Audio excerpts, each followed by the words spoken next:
Hebrews 12.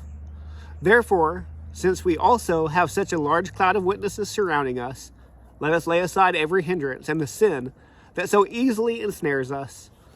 Let us run with endurance the race that lies before us, keeping our eyes on Jesus, the source and perfecter of our faith. For the joy that lay before him, he endured the cross, despising the shame, and sat down at the right hand of the throne of God.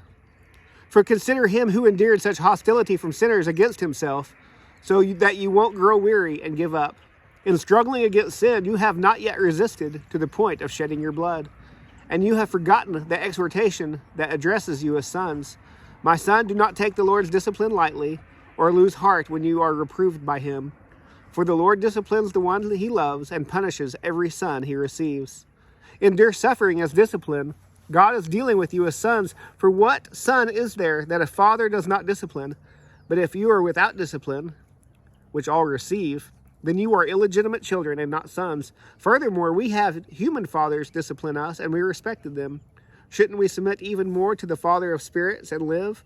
For they disciplined us for a short time, based on what seemed good to them, but he does it for our benefit, so that we can share his holiness. No discipline seems enjoyable at the time, but painful. Later on, however, it yields the peaceful fruit of righteousness to those who have been trained by it. Therefore, strengthen your tired hands and weakened knees, and make straight paths for your feet, so that what is lame may not be dislocated, but healed instead. Pursue peace with everyone and holiness. Without it, no one will see the Lord. Make sure that no one falls short of the grace of God, and that no root of bitterness springs up, causing trouble and defiling many.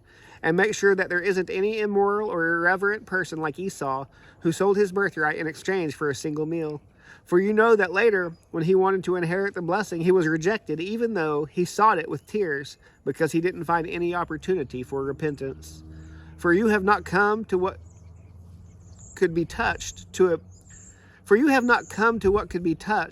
a blazing fire, to darkness, gloom, and storm, to the blast of a trumpet and the sound of words.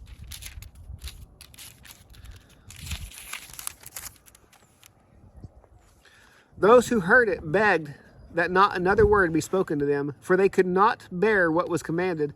If even an animal touches the mountain, it must be stoned.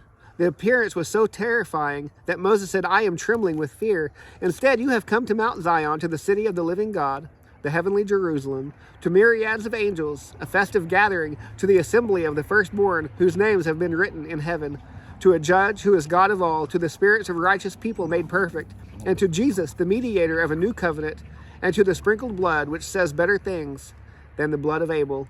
See to it that you do not reject the one who speaks, for if they did not escape when they rejected him, who warned them on earth? Even less will we if we turn away from him who warns us from heaven.